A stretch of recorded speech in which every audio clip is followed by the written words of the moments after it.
Bienvenue sur Top Invest, la chaîne des top d'investissement. Ici, on parle essentiellement d'entreprises de qualité. Alors, est-ce que nous avons une opportunité d'investissement sur Trigano? C'est la question qu'on va essayer de répondre en se basant sur les états financiers. Donc, ceci représente uniquement mon point de vue et non un conseil d'investissement.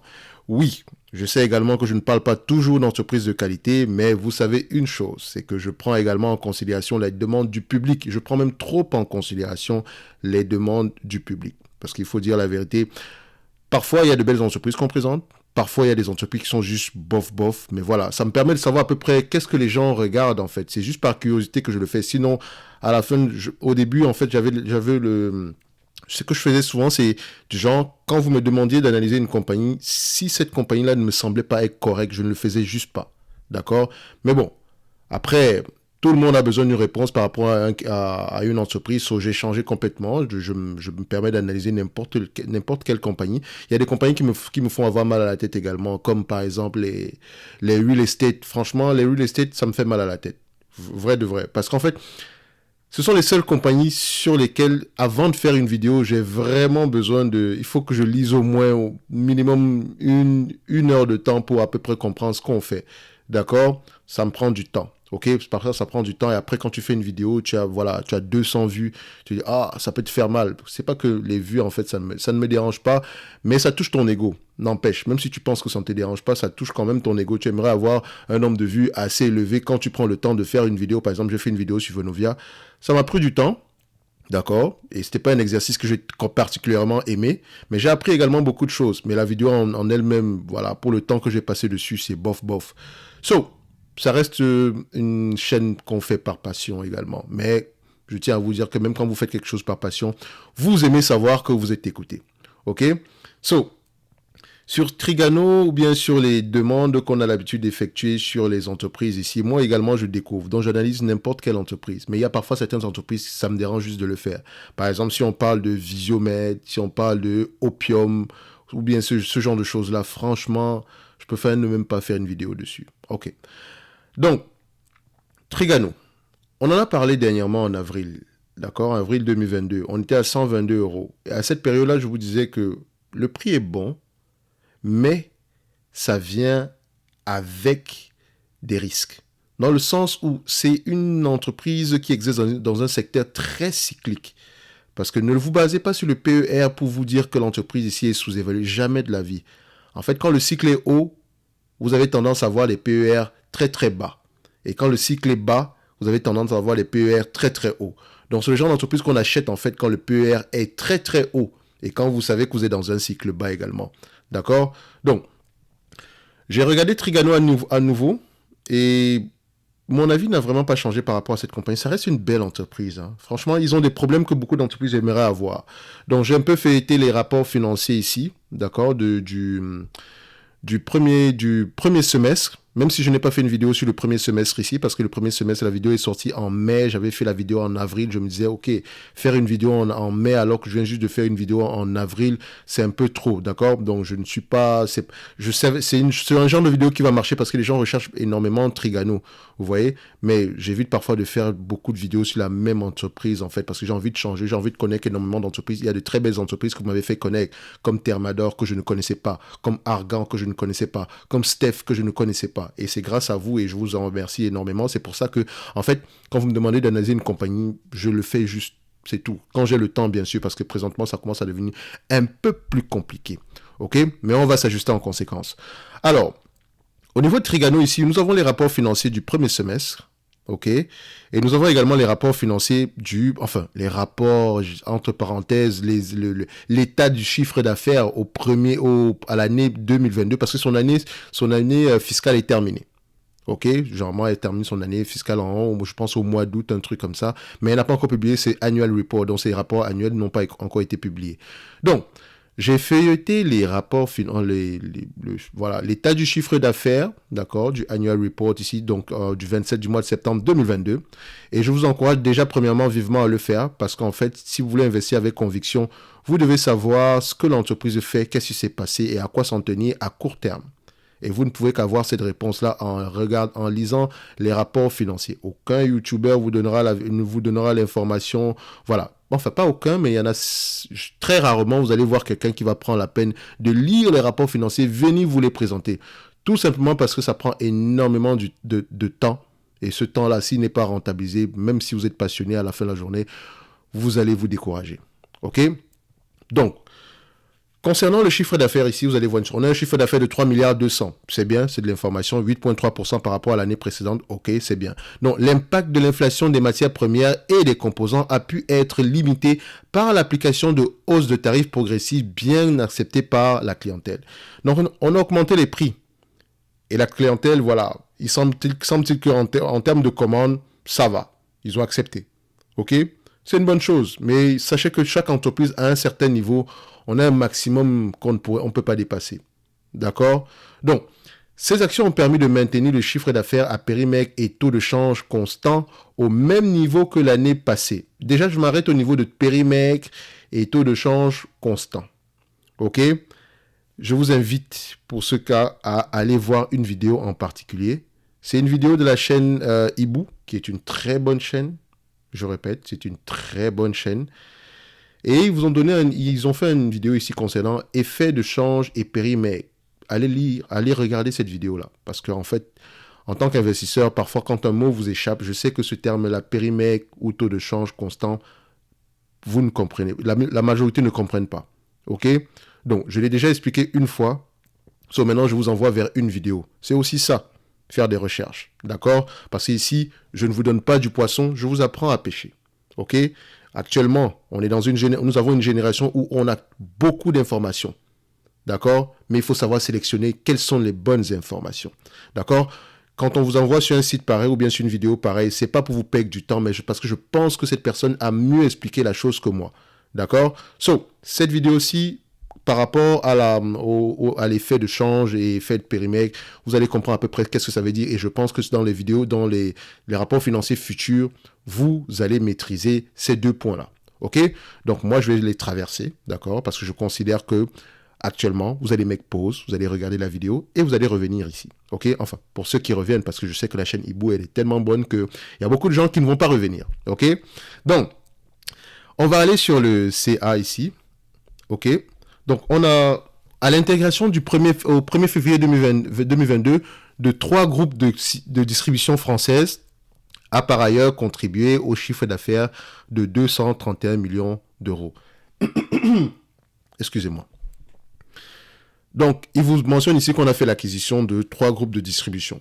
Le terme distribution m'interpelle. Pourquoi? Parce que je sais que Trigano, en fait, fabrique des mobil-homes, des caravanes, ce genre de choses-là.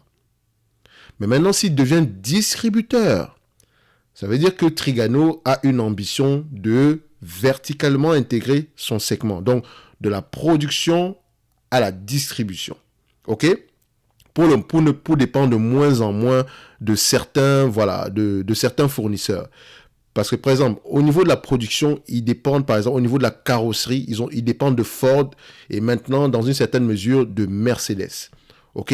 So, je pense qu'à long terme, ils vont intégrer ce segment-là pour ne plus dépendre de qui que ce soit.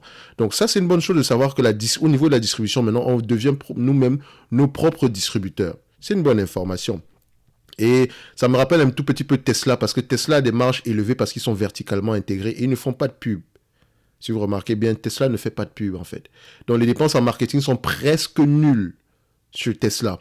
C'est pour ça que les marges sont aussi élevées pour une compagnie qui vend qui est dans le secteur automobile. Vous voyez ce que je veux dire? Donc, c'est pas parce qu'elle a un procédé extraordinaire, même si le procédé en lui-même, il est bon, mais il va être copié. S'il marche tellement bien, il va être copié. Donc ça, c'est généralement un avantage à court terme. C'est même pas un avantage compétitif en tant que tel, parce qu'il va être copié. Pour quelqu'un qui veut dominer le secteur ou bien qui veut être parmi les leaders, tu es obligé de copier quelqu'un qui fait mieux que toi. D'accord? Au niveau du processus de production, tu peux le faire. Peut-être que Tesla aura un avantage au niveau du logiciel, etc. Mais au niveau du processus de fabrication, excusez-moi, mais ils vont y rattraper. C'est même pas une question de est-ce que c'est possible, c'est une question de temps. D'accord? C'est une question de temps. Parce que dites-vous que Tesla, pour arriver où ils sont, ils ont des fournisseurs. Et ces mêmes fournisseurs travaillent pour tout le monde. Notamment ceux qui fabriquent des robots à la Canuck, par exemple, qui est une compagnie japonaise, à la ABB. ABB qui est une compagnie, je pense, belge, non, suisse ou quelque chose comme ça. Je ne me rappelle pas bien. Donc, vous allez également voir, il y a des Kion. Kion, l'entreprise qu'on a en créé de eux, bazardée présentement en Allemagne, qui fournit des outils pour gérer les warehouses, donc les entrepôts, etc. So, ils fournissent également certains produits à des entreprises automobiles. OK? Donc, on revient ici sur la vidéo sur Trigano. C'est soit intéressant parce que voilà, tout est connecté en fait. Je vous dis une chose, quand vous lisez un rapport financier, vous ne perdez pas votre temps. Même si vous n'avez pas investi dessus, la connaissance que vous avez acquise aujourd'hui va vous servir plus tard. OK? Ça va vous servir plus tard. Rien ne se perd ici. D'accord? Tout se transforme, si vous voulez. Voilà, vous savez, je ne sais pas qui l'a dit, mais voilà, je pense, rien ne se perd, tout se transforme. Voilà, je ne sais même pas qui l'a dit. De toutes les façons, vous comprenez ce que je veux dire. Donc, investir, c'est l'accumulation perpétuelle des connaissances. Quand on investit, on accumule les connaissances, jour après jour, ce qui nous permet d'être déconnectés quand tout le monde est, voilà, extrêmement optimiste sur une compagnie au point de ne même pas regarder les bénéfices. Ici, pour être de bons investisseurs, il faut connaître l'histoire et il faut connaître la démographie. Ces deux éléments-là sont primordiaux. D'accord? L'histoire et la démographie. Une fois que vous avez ces deux éléments-là, vous pouvez être de très bons investisseurs. Juste en vous focalisant uniquement sur l'histoire et la démographie. L'histoire financière, je veux dire. La démographie. Actuellement, je suis en train de lire sur Émile Zola, L'argent. Je ne sais pas si vous connaissez ce livre-là. Émile Zola, L'argent. Je sais, la vidéo ne concerne pas Émile Zola ni quoi que ce soit, mais vous savez ici que moi, j'aime converser avec vous, même si je ne vous entends pas.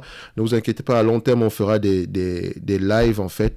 Les lives, en fait, ça me permet, j'aime parler en live, en fait, ça me permet à peu près de pouvoir, voilà, de pouvoir donner mon avis par rapport à X ou Y, et également de pouvoir vous entendre, de pouvoir vous lire, voilà, de pouvoir, voilà, converser avec vous. C'est une conversation qu'on a ici. C'est pas une affaire c'est pas une question de relation de élève à maître, ni quoi que ce soit. Donc, pour ceux qui considèrent que je connais beaucoup, sachez que je ne connais rien du tout. Je dis bien rien du tout. Ok? Parfois même ça me flatte quand on me dit ah ouais, comment tu as fait pour connaître ça, blablabla, blablabla. Moi je considère que je ne connais rien. Je ne connais rien. Zéro. Mon niveau de connaissance est à zéro. D'accord? Donc, au niveau, le livre ici, c'est L'argent d'Émile Zola. D'accord? Il n'y a pas que les livres de bourse, en fait, de Ben Graham, etc.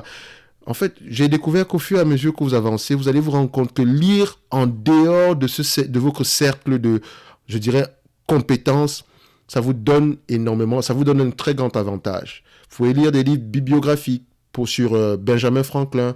Vous pouvez lire, par exemple, même sur Barack Obama. Vous pouvez même lire sur Sarkozy ou bien sur Kadhafi ou bien sur Saddam Hussein. Sur qui vous voulez, même sur Poutine. Vous allez apprendre des choses. OK? Vous allez apprendre des choses. OK? So, L'argent d'Émile Zola, c'est pas un livre que je connaissais, mais un ami me l'a conseillé. Moi, je me suis dit, ah ouais, mais Émile Zola, c'est un romancier, etc. Voilà, moi, ça ne m'intéresse pas. Mais au fur et à mesure que je le lis, je dis, ah ouais, quand même, hein, quand même. Ça parle de spéculation. Et vous allez vous rendre compte que l'être humain n'a pas changé entre il y a longtemps et maintenant, là. Ça n'a pas changé du tout. C'est la même chose. La cupidité, l'avarice. Non, enfin, je dirais pas l'avarice, mais l'être humain de nature en bourse, il est cupide. Il veut toujours plus. Sans se rendre compte qu'avant d'avoir plus, il faut déjà protéger ce que tu as présentement. Bon, on revient sur la vidéo concernant Trigano. Pourquoi est-ce que je fais cette diversion-là? C'est parce que Trigano, en fait, gagne beaucoup d'argent présentement. Ils sont extrêmement, en termes de revenus, ils gagnent beaucoup d'argent. D'accord? En termes de chiffre d'affaires. Mais ce n'est pas la première fois. Ce n'est pas la première fois que ça arrive. C'est la première fois que ça arrive à un si grand niveau. Parce qu'avant, le plus haut qu'ils aient atteint, c'était aux alentours de 900 millions par là. Aujourd'hui, on est à 3 millions, à 3 fois plus que ça. D'accord? C'est la première fois qu'ils gagnent autant d'argent. Mais ce n'est pas la première fois que le cycle est aussi haut. Et quand je parle de cycle aussi haut, c'est pour vous ramener un peu terre à terre dans le sens où c'est une compagnie qui va, en termes de volume, va baisser tôt ou tard. C'est pour ça que le marché commence à bazarder ces actions-là. Parce que l'augmentation des taux d'intérêt aura un effet négatif sur cette compagnie. J'ai recherché le DEU, le document d'enregistrement universel de cette compagnie. Je ne l'ai pas retrouvé. Donc, j'ai par exemple pris ici le annual report d'une compagnie qu'on appelle Thor Industries, que j'ai également étudié sur cette chaîne-ci. Pour ceux qui se rappellent bien, Thor Industries, c'est une belle entreprise qui est dans le même secteur d'activité que Trigano. D'accord, donnez-moi juste un instant, Top Invest. Ils exercent dans le même secteur d'activité. Et vous allez voir que Thor Industries a des actions qui sont bazardées aujourd'hui. Et vous allez, si vous vous fiez au PER, vous allez vous dire, ah ouais, le PER est bas, machin, opportunité d'investissement. Non, en fait, c'est pas qu'il y a une opportunité d'investissement. Enfin, techniquement, il y a une opportunité d'investissement si on investit à long terme. Mais en fin de compte, il faut se rendre compte que c'est une entreprise qui peut souffrir au moins pendant plusieurs années. C'est la même chose avec Trigano. Le marché anticipe déjà que excusez-moi, donc avec l'augmentation des taux d'intérêt, on va juste make pause, on met ça ici, excusez-moi. Donc, avec l'augmentation des taux d'intérêt, il y aura un effet négatif au niveau de la prise de commande ici. Parce que dites-vous que ceux qui achètent un camping-car ou une caravane, ils ne le font pas cash. C'est de la vente automobile. C'est aussi simple que ça. Même si on vous dit qu'il y a vieillissement de la population, blablabla, blablabla, oui, c'est un trend, c'est une croissance sous-jacente ici, donc à long terme. Mais actuellement, à court terme, les actions vont être bazardées. Donc, ça ne sert à rien que je l'achète avec des prévisions waouh. Regardez Thor Industries quand on l'a étudié dernièrement. Et regardez le prix aujourd'hui. On est à 76 $ l'action. Bon, ça a changé de 4 $ par là. Mais on a eu des plus hauts aux alentours de combien? On a eu des plus hauts aux alentours de 150 $. L'entreprise est sous-évaluée aujourd'hui si vous regardez en termes de PER. Mais c'est parce que le cycle est haut. Donc, il faut normaliser les résultats pour ce genre de compagnie-ci. Et ce qui m'intéresse surtout ici, pourquoi est-ce que je mentionne ça? C'est parce que c'est une belle entreprise déjà qui mérite d'être dans n'importe quelle watchlist. Et je la préfère même à Trigano. D'accord? Il y a Thor Industries. On va faire une parenthèse. Thor Industries, il y a Patrick Industries, P-A-T-K. Patrick Industries. Ces deux entreprises-là sont extraordinaires dans leur domaine. D'accord? Patrick Industries fournit Thor Industries. D'accord? Parce qu'en fait, si vous regardez bien la compagnie qu'on appelle Trigano, vous allez vous rendre compte on a un segment qui ressemble un tout petit peu à Patrick Industries. Donc, on fournit l'ameublement d'intérieur, les choses comme ça. Je vous encourage à aller regarder sur Patrick Industries. Il y a énormément de belles entreprises aux États-Unis. Parfois, ça me fait mal de parler uniquement d'entreprises européennes. Il y a également de belles entreprises en Europe. Ça me fait mal de parler de certaines entreprises en particulier. Mais voilà, je le fais juste de bon cœur. Mais s'il fallait investir à la fin de la journée, vous n'avez pas besoin d'investir. Vous n'avez pas besoin d'investir uniquement aux États-Unis ou bien investir uniquement en France. Regardez à l'extérieur. La barrière de la langue peut être effective, c'est vrai, mais essayez de regarder à l'extérieur. En France, il y a de belles entreprises. Vous pouvez construire un PEA avec uniquement des entreprises françaises. Ça, c'est sûr et certain. Uniquement même des entreprises européennes, mais dans des pays en Europe où on parle uniquement français. Donc, vous pouvez aller regarder, pas uniquement français, où on parle en partie français également. Donc, en Belgique, en Suisse, en France, vous pouvez faire un très beau portefeuille avec juste ces 3 pays-là. Un très beau portefeuille. Donc, ça vous permet déjà de faire vos PEA. Mais maintenant, pour le CTO, voilà, vous pouvez aller partout, hein, comme le CTO l'indique, la France, l'Europe, l'Afrique, etc. Donc, Patrick Industries fait à peu près la même chose que... Patrick Industries fait la même chose à peu près que Trigano. Vous avez également une entreprise comme Thor Industries qui fait à peu près la même chose que Trigano. Vous avez également une entreprise... l'entreprise en question, c'est comme ça s'appelle encore comment? Camping World. Camping World. C'est aux États-Unis. C'est une entreprise également qui... lui, c'est un distributeur. Et vous allez voir que Trigano a que d'acheter des distributeurs. Donc, si vous voulez savoir à peu près comment ce business model se passe, allez-y regarder, lire sur la compagnie Camping World. Vous allez voir ici que Camping World, vous allez voir que l'entreprise ici, en termes de chiffre d'affaires, le chiffre d'affaires a augmenté drastiquement entre 2020 et maintenant, près de 800%, 8 fois voilà, par rapport à ce qu'on a connu en 2020 ici. Mais est-ce que c'est durable? Même si les PER sont bas, est-ce que c'est durable? Point d'interrogation. Et également, si vous connaissez cette compagnie-ci, sans doute, et si vous avez l'habitude de regarder des émissions en anglais, ce monsieur-ci, Marcus Lemonis, il avait une émission sur CNBC. J'ai oublié le nom de l'émission, mais il aidait généralement des entrepreneurs à pouvoir restructurer leur entreprise et à être rentable. Bon, c'est du divertissement, mais voilà. Bof, c'est juste une parenthèse. Moi, ça m'a fait sourire, en fait, quand j'ai vu que c'était lui le PDG de cette compagnie-ci. Ça ne m'étonne pas, parce qu'il est très focus sur la rentabilité. Rentabilité, qualité, rentabilité, qualité. Donc, au niveau des rapports financiers ici de Trigano, d'accord? Sur Trigano ici, ils ont eu une très bonne année qui a également été impactée négativement par rapport à l'approvisionnement en termes de matières premières. D'accord, matières premières, ça inclut également les trucs comme des châssis. Leur fournisseur de châssis, c'est Ford.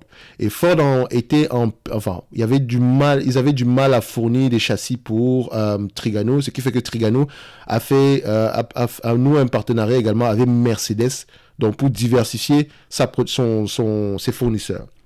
En termes de perspective, vous dit ceci. L'autorité française de la concurrence a autorisé l'acquisition par Trigano de 3 points de vente de véhicules de loisirs situés dans le sud de la France. 30 millions d'euros de chiffre d'affaires. Cette opération complétera le réseau Libertium qui vient d'être créé afin de fédérer sous une même enseigne les 49 points de vente de Trigano en France.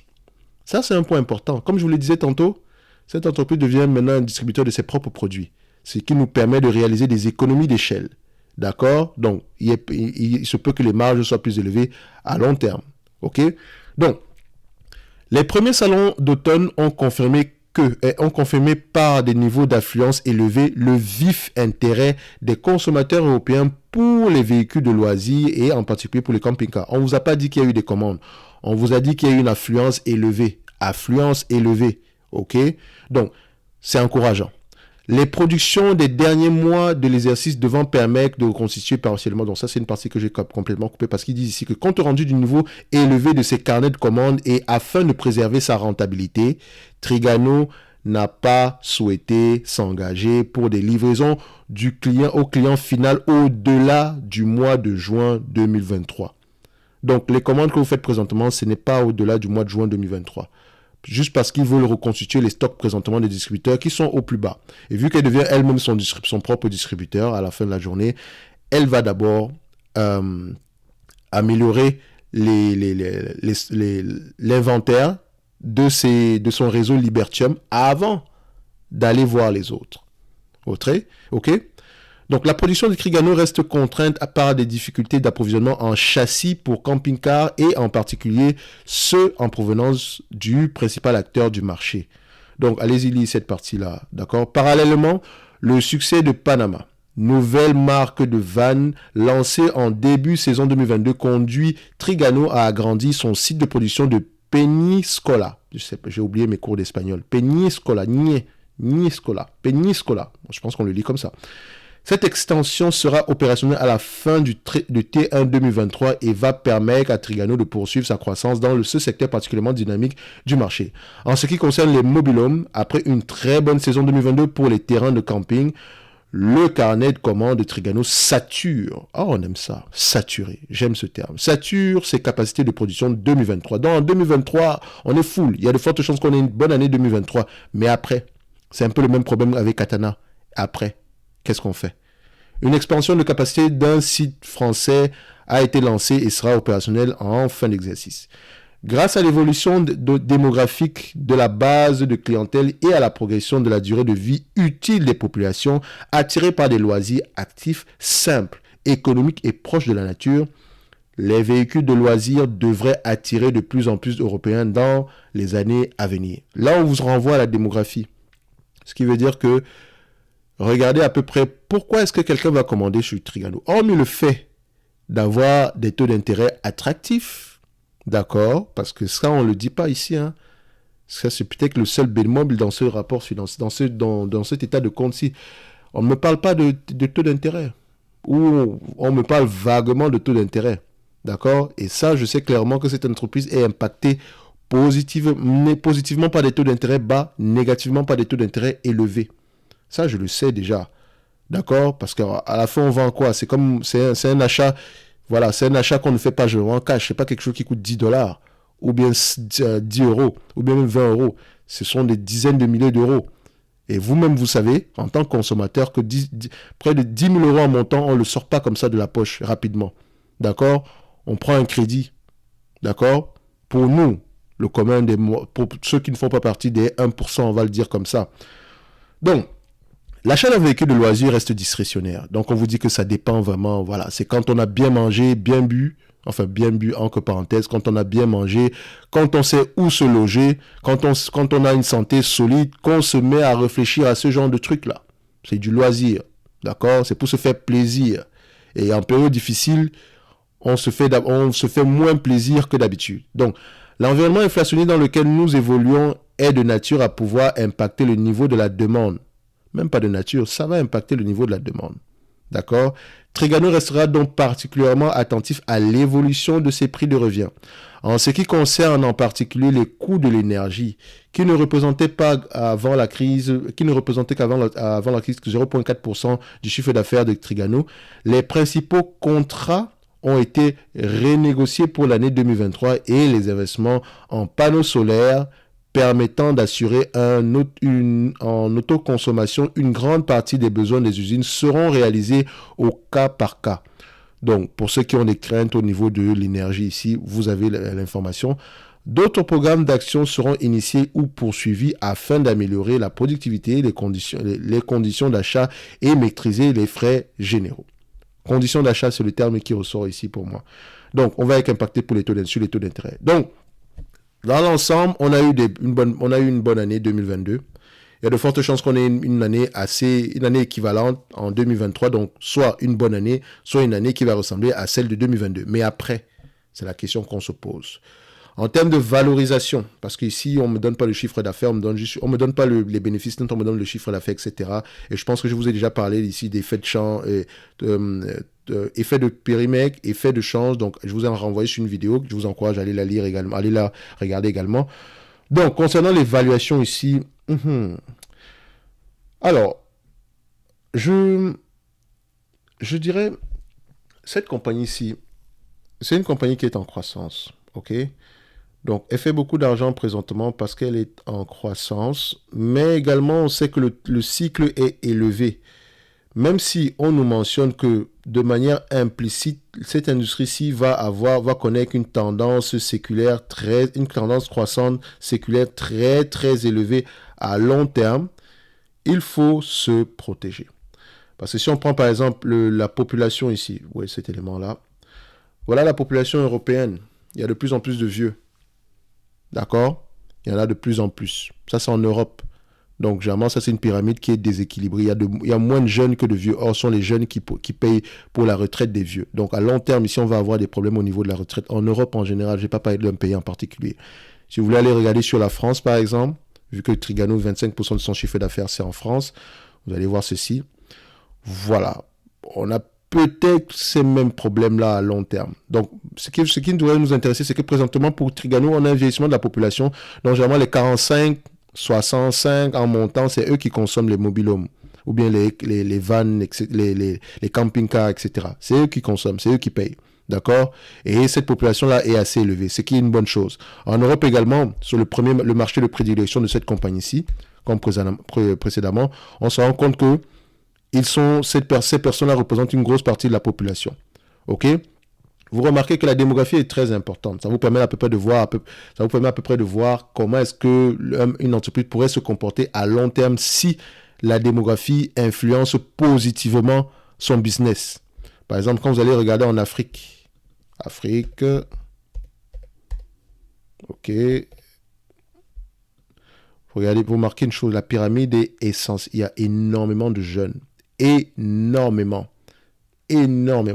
Ça veut dire qu'il y aura une influence sur la consommation des produits, voilà, à petit prix. Par exemple, si vous allez en Afrique pour vendre des produits à petit prix à 1 euro, bien 100 francs CFA ou 1 centime d'euro ou des choses comme ça, vous allez trouver une grosse clientèle, vous allez faire beaucoup d'argent en termes de volume. Maintenant, en termes de rentabilité, je ne sais pas, mais il se pourrait ce genre de business-là pourrait fonctionner parce que ce sont des gens ils ont des moyens, ils ont des moyens très, très limités. OK? Donc, si c'est quelque chose bon marché, votre business va prospérer. OK? Par exemple, si vous allez aux États-Unis, vous allez voir que la population également est assez équilibrée. Donc, on n'est ni enclin à consommer des produits à petit prix ou bien des produits à prix élevé. On est entre les deux. On peut faire les deux. D'accord? Au Japon, par exemple, c'est équilibré. Au Japon, par exemple, il y a un vieillissement de la population. Eux, ils auront des problèmes à long terme. Ça, par contre, ça va être compliqué. Et c'est un pays où l'immigration, franchement, c'est pas trop ça. Donc, la démographie est très importante à long terme. OK? La démographie est très importante à long terme quand vous voulez investir dans un business. En revenant ici, cette compagnie-ci, je me dis ceci. La première vidéo, je n'ai pas normalisé les résultats. Et en même temps, j'ai pris des marges bénéficiaires qui, selon moi, voilà, sont assez correctes. D'accord? Parce que si on compare cette compagnie-ci à Thor Industries, qui exerce à peu près le même segment d'activité, mais vous voyez que les marges de Thor Industries sont aux alentours de, voilà, 5% maximum. 5% par là. Donc, si on prend ici 5%. Et or, sur Trigano, on a des marges de combien? Trigano, on a des marges de 7%. Je peux comprendre qu'ils deviennent eux-mêmes un tout petit peu distributeurs, donc peut-être c'est pour ça qu'ils ont des marges un tout petit peu élevées. Il faut faire attention présentement, parce que si on se trompe au niveau des marges, on peut se tromper sur la valorisation complète de la compagnie. C'est pour ça qu'il faut toujours rester prudent. Quand je prends ici l'exercice à long terme, les marges moyennes sont aux alentours de 4,59%. Vous constatez ici que au dernier cycle haussier ici, entre 2006 et 2015, on a connu une traversée du désert de presque 8 à 9 ans. D'accord? Pourquoi? Les marges ont diminué. On n'a pas gagné beaucoup d'argent. Comme comparé aux périodes précédentes d'avant 2006. Il a fallu attendre 2015 pour à peu près avoir les mêmes niveaux ou bien quelque chose de plus que ce qu'on a eu en 2006. Aujourd'hui, vous pensez que ça va être différent? Peut-être qu'aujourd'hui, on est là, mais en réalité, en termes de cycle, on est peut-être à ces niveaux-ci. Donc, on va baisser.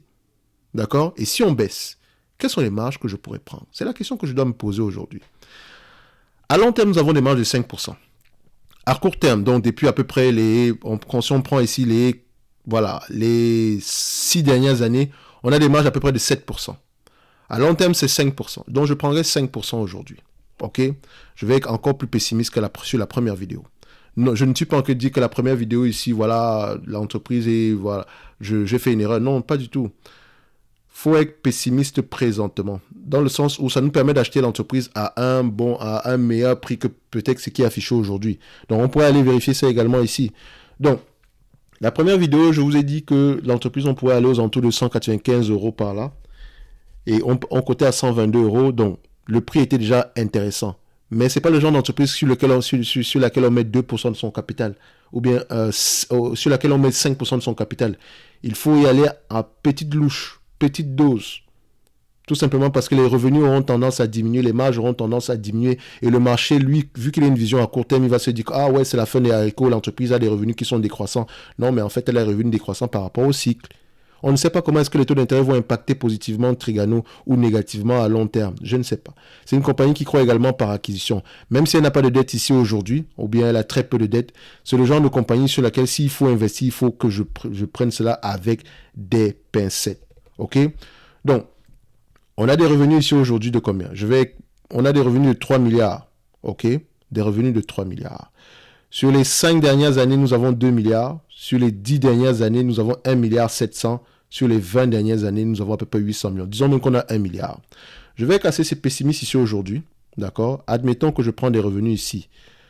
Vu que c'est une compagnie qui est en croissance, parce qu'il faut dire la vérité, c'est vraiment une compagnie qui est en croissance. Mais la croissance ici, elle est par acquisition et la démographie séculaire est là. Donc la démographie à long terme, on a un potentiel de croissance. Pourquoi? Parce qu'il y a un vieillissement de la population. Et ils vont de plus en plus consommer parce qu'ils ont de plus en plus de moyens. Même si les taux d'intérêt seront élevés, il y a des gens qui vont quand même consommer. OK? Qui ne vont pas reporter ces dépenses-là pour avoir les taux d'intérêt moins élevés parce que personne ne sait à quel moment on aura des taux d'intérêt moins élevés. OK? On a une croissance. Et pour ça, je me dis ceci. Si je prends la moitié de ce qu'on a aussi aujourd'hui, on a 3 milliards de revenus. Jouons un peu comme ça. Prenons la moitié de ce qu'on a. Admettons qu'on prend la moitié. La moitié ici, c'est 1,5 milliard. D'accord? 1,5 milliard. Je sais que si je le mets sur les 12 derniers mois ici, vous allez voir, la moitié, c'est 1,5 milliard. 5% de ce montant-là, je ne prends pas le 7% actuel. J'essaie de me protéger par rapport à ce qu'on a déjà eu par le passé. Ça fait 75 $ l'action. 15 fois les bénéfices, je vous ai montré sur la précédente vidéo, qui est liée avec celle-ci. Allez la voir. Pourquoi est-ce que je prends 15% de marge bénéficiaire? D'accord? Ça fait 1,125 milliard. Divisé par le nombre d'actions. On a à peu près 20 millions d'actions ici aujourd'hui, 19 et poussière. Donc, divisé par 20 millions d'actions, nous avons à peu près une valorisation à 56 €. Je ne suis pas en train de vous dire que ça vaut 56 €. Mais en normalisant les résultats, en prenant quelque chose qui ne ressemble pas au revenu actuel, donc moins du revenu actuel, 5% de marge bénéficiaire, moins que ce qu'on a ici aujourd'hui, voilà ce qu'on pourrait payer sur cette compagnie-ci. Dans un environnement idéal, voilà ce que je serais prêt à payer pour cette compagnie-ci. OK? Donc, ça, à ce prix-là, par exemple, à 56-60 euros, je sais qu'OK, là, je peux mettre même 5% de mon capital, je suis correct. Je dors sur mes deux oreilles. Je m'attends à ce que les années à venir, voilà, qu'on se maintienne, mais que quand le cycle remonte, que je puisse gagner énormément d'argent. OK?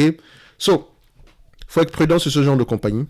J'appelle toujours à la prudence sur les compagnies cycliques, surtout dans les compagnies qui exercent dans le secteur discrétionnaire et surtout sur celles qui dépendent des taux d'intérêt. Celles-ci dépendent des taux d'intérêt. D'accord? Faites attention. Le prix actuel que je fixe à 60 euros ici aujourd'hui, c'est en étant conservateur, extrêmement conservateur. Et je vous ai mentionné pourquoi est-ce que je suis extrêmement conservateur.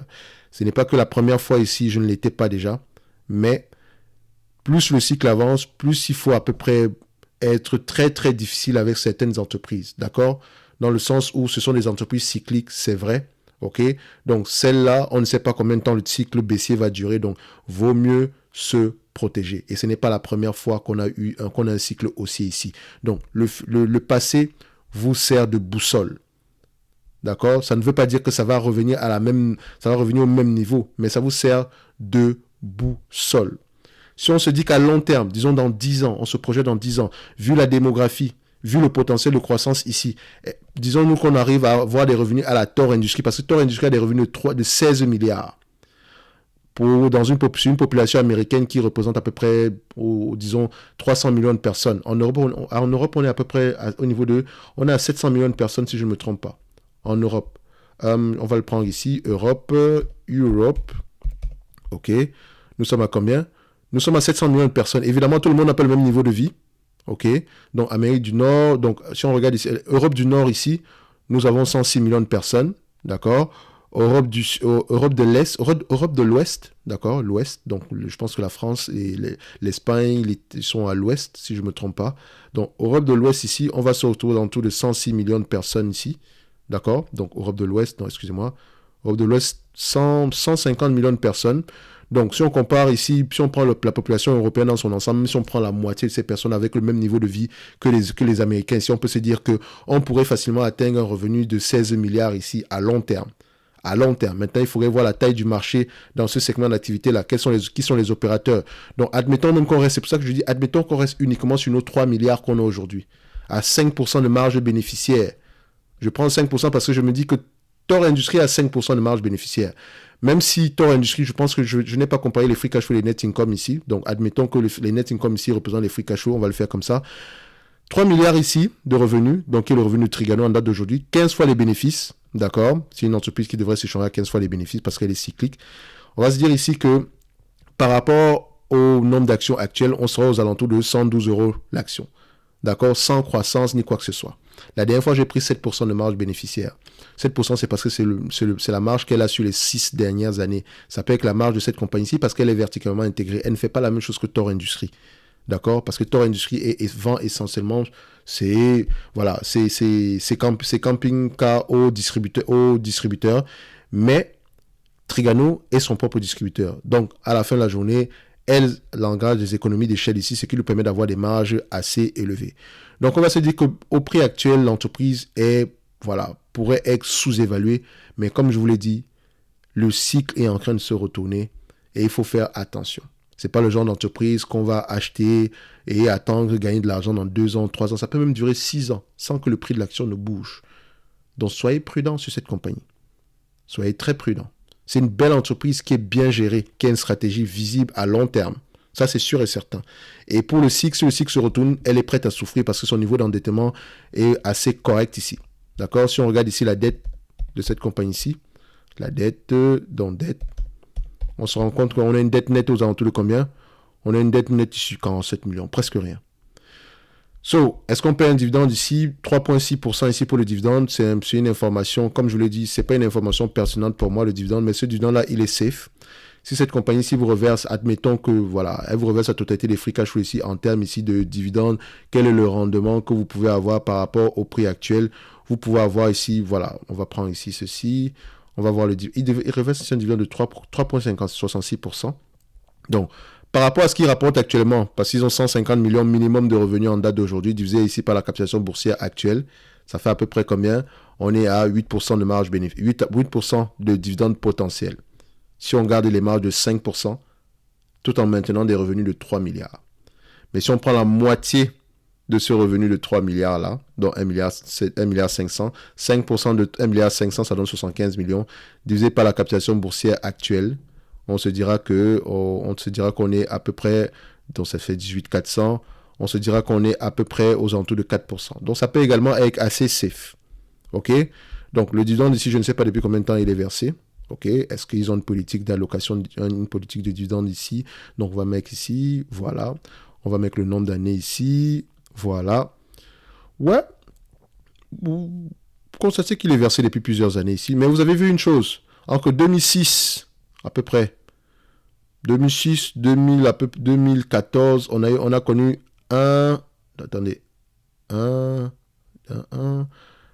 oui, on a connu 1 an, 2 ans, 3 ans sans dividende. On a connu également une réduction de dividende. Et ça coïncide avec la baisse du cycle. Parce que regardez cette période-ci. D'accord? Ils ont toujours payé le même niveau de dividende qu'en 2006 ici. Pourtant, le cycle avait commencé à se retourner. Et quand le cycle a exagéré, voilà, on a supprimé le dividende pour économiser du cash. Et maintenant, on le reverse. Ça ne veut pas dire qu'ici, on le reverse et on ne peut pas le supprimer. Ils peuvent le supprimer. OK? Moi, j'aurais dit, enfin, c'est une entreprise ici qui devrait payer à peu près 1%. Au prix actuel, en date d'aujourd'hui, vous devez payer à peu près, disons, 50 millions en termes de dividendes. Juste pour rester tranquille. OK? Le dividende qu'on verse également ici, je ne peux pas vous dire qu'il va être maintenu à long terme. Il se réserve le droit de le couper. Et si le coupe, c'est une bonne décision. OK? Ça leur permet de sauver énormément de cash, même s'ils n'ont pas besoin de cash présentement. Ils ont un bilan assez solide. J'ai trop parlé sur Trigano. D'accord? Vous comprenez ici que j'essaie d'être prudent par rapport à cette compagnie-ci. Si vous êtes optimiste, la première vidéo sera pour vous. 7% de marge bénéficiaire avec 15%, avec 15 fois les bénéfices, avec un revenu de 7 milliards, de 3 milliards, même si je n'ai pas pris en considération la croissance sur cette partie-là. Et également, ici, aujourd'hui, je n'ai pas pris en considération la croissance. Je vous dis qu'ici, aujourd'hui, je dis bien si, on reste sur les revenus de 3 milliards, marge bénéficiaire de 5%, d'accord? En ayant à peu près 20 fois les à 15 fois les bénéfices, ok? Divisé par le nombre d'actions actuellement, on a à peu près 20 millions d'actions, je sais que c'est 19 et poussière, donc ça fait à peu près 112 € l'action. Donc on pourrait représenter une opportunité d'investissement, et l'opportunité d'investissement pourrait être au niveau, la marge de sécurité pourrait être au niveau du maintien des marges et au niveau du potentiel de croissance. Et potentiel de croissance, il y a sur cette compagnie. Ok? Au prix actuel, c'est quelque chose d'intéressant, mais comme je l'ai toujours dit, ça reste très cyclique. Ça reste très, très cyclique. Donc, faites attention, ne vous fiez pas au PER de cette compagnie. Ce PER, en fait, c'est de la diversion. OK? C'est une belle entreprise, bien gérée, qui mérite d'être dans une watchlist, mais vous savez également que c'est pas le genre de... Voilà, c'est pas gratuit. OK? Ça vient avec des risques. Et le risque n'est pas le fait de faire faillite ni quoi que ce soit. Le risque est d'acheter à un prix très, très élevé. Si vous faites du DCA et que vous aimez cette compagnie-ci, pour ceux qui font du DCA, le prix actuel n'est pas mauvais. Le prix à 122 € n'est pas mauvais également, si vous achetez continuellement vers la baisse. Mais si vous avez acheté cette compagnie à des niveaux de 300 €, je ne sais même pas combien elle a été au maximum ici, au plus fort. Voilà, attendez. À 200 € par là, c'est un peu compliqué. OK? Donc, ça reste une belle entreprise pour ceux qui l'aiment, pour ceux qui la comprennent, pour ceux qui veulent y investir à long terme. Ça reste une belle entreprise au prix actuel. OK? On va se donner rendez-vous sur la prochaine vidéo et d'ici là, portez-vous bien. Merci.